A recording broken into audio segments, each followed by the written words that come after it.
Confession 1. When I was a kid, I stole my neighbor's bra and buried it. When I was 11 years old in 2007, I had this neighbor. She was a teacher and was a really nice person overall. She gave me cookies, played with me and my sister like hide and seek, football, etc. I remember playing a game alone. I used to call it adventure. I'd go behind apartments and see what I can find thrown there. I used to do this about 2 or 3 times a month. My biggest finds of all time were 50 euro and a big silver ring. One day, I got started by looking behind the building where I live. I saw a purple bra thrown on the ground. Her apartment is on the lowest floor, and I saw her clothes drying from her window, so I was fully convinced it was hers. I played with this bra with my friend all day. We helicoptered it, spinning it and running with it. I remember we had so much fun that when we finished playing with it, it was in no condition to return it. So I put it in a box and buried it when everyone went home. A week later, I saw she was putting her stuff to dry on her window. So I got the stick of the mop and tried to make anything fall, but it was a failure. I didn't get anything.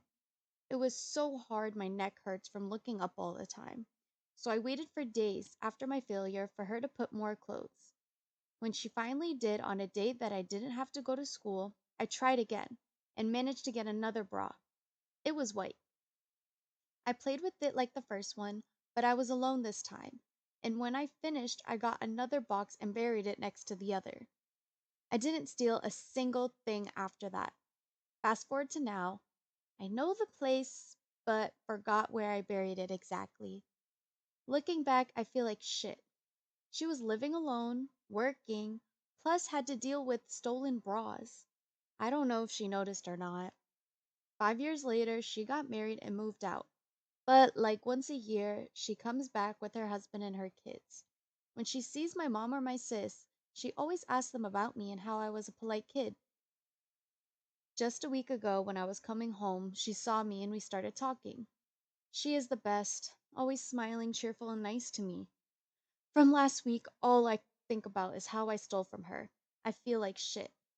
End confession. I had to re record this confession because I kept laughing. Don't feel too bad though, OP. She was probably more confused than anything. As a bra wearer, I give you permission to relieve yourself of this guilt. You were a kid.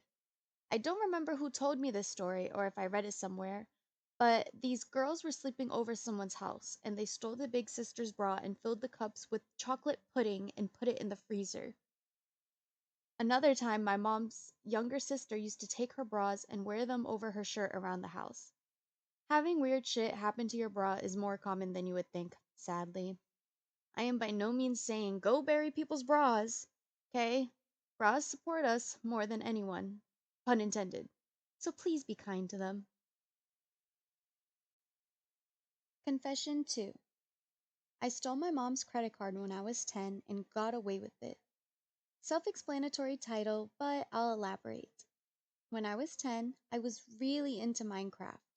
I particularly enjoyed playing on the server Hypixel, where they have a number of ranks you can pay for to unlock additional features to enhance your gaming experience. I desperately wanted a rank on the server, but my parents weren't interested in funding my gaming addiction for entirely fair reasons. So, when I realized my mom's card information was saved onto the computer, I did some devious investigating. I was certain there'd be an extra security question and that the charge wouldn't go through. I was really only half joking to myself as I messed around thinking, wouldn't it be funny if this worked though? And next thing I know, I had a ranking on Hypixel. As a 10-year-old, the ease of that transaction bestowed upon me a dark power I didn't know how to handle. Not long after, I maxed out my rank on the server and showed it off to my online friends. I didn't have many real ones at the time. Being eager to impress and unaware of the consequences of my actions, I offered to share in my newfound glory, asking all of my online crew if they wanted ranks too. Some of them even said I didn't need to do that, but I insisted. $130 later, My mom saw the charge on her bank statement. I denied my involvement adamantly and just burst into tears as I was entirely unprepared to face the music.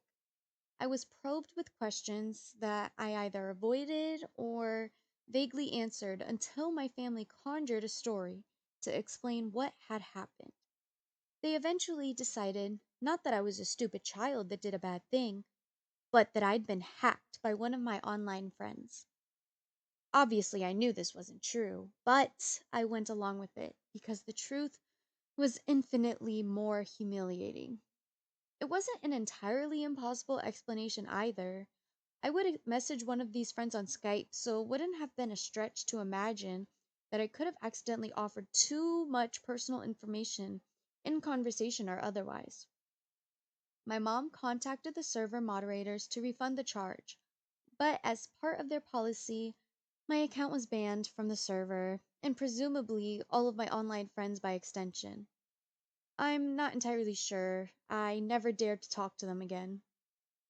After a lecture on internet safety and stranger danger, life moved on, and I've only ever disclosed my sins to one other person.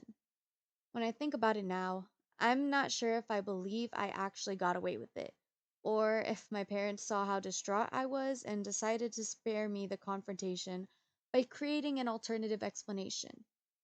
10 years later, I still haven't asked and don't plan to. I haven't done anything similar since, as I still definitely learned my lesson. The guilt haunted me for years. But now, when there's something I want online, at least I'm a grown adult who can pay for it himself. End confession. I can't say I've ever intentionally or unintentionally finessed my mama for money for gaming, but I do remember the feeling as a child of when you discover getting away with something is easier than you thought. It can go straight to your head, and you get yourself caught in the process. At least OP was being generous with her newfound and brief power. Confession 3. I drowned myself so a hot lifeguard would hold me. So, this happened when I was 10, I think. I could always swim, and I went to vacation with my friend's family. I went to the beach and saw this hot lifeguard. I had never felt so enamored by another man before. I wanted him to hold me. I tried talking to him, but he was distant and focused, which makes sense considering I was a fucking 10-year-old and he was doing a life saving job.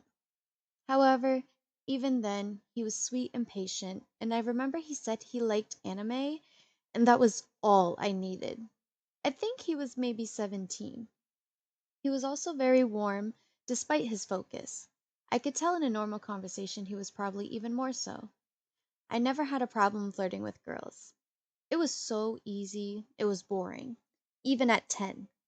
It wouldn't be anything weird, just, I like your hair, or we should go watch the new Transformers. Stuff like that.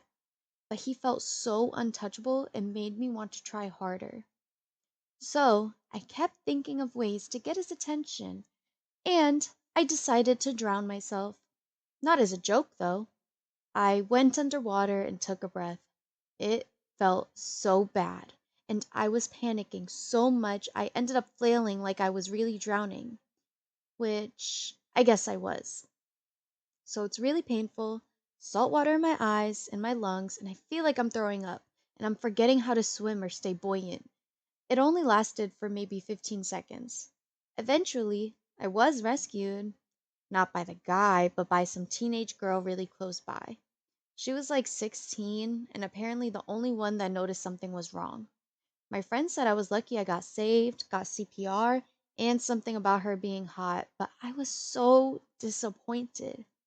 I am and was attracted to women, but that was not what I wanted. I was disappointed, and drowning hurt so much. I asked my friend not to tell his parents. He knew about the plan. I don't know. I don't really feel guilty. I feel annoyed that I know what drowning feels like. But I do feel guilty that I could have been saved while someone who was really drowning needed help. Also, the parents are not at fault. They've watched me swim laps around them, and I purposely went within the 5 minutes they went to get snacks. My friend's older sister was watching us, and I purposely went where she couldn't watch me and her brother at the same time. Luckily, the lady that saved me took me to her umbrella thing so his sister couldn't see. I barfed up water and could have died from infection, but I got lucky, I guess, since I didn't tell anyone so I wouldn't get in trouble. I'm told it helps it was salt water though. End confession. After reading the comments, I see I wasn't the only one who immediately thought of the Sandlot. This is a funny story, however, let's not purposely drown ourselves in order to get affection. I personally don't like being touched or held, so I guess I wouldn't be able to understand how bad someone might want it. But I still think there are plenty of steps we can take before we get to this point. No judgment. OP was a kid, but let's not put ourselves in harm's way. Please and thank you. Thank you for watching. Drop a comment of one of your confessions. The most liked will get a pin. If you liked this video, please give it a thumbs up and subscribe for more.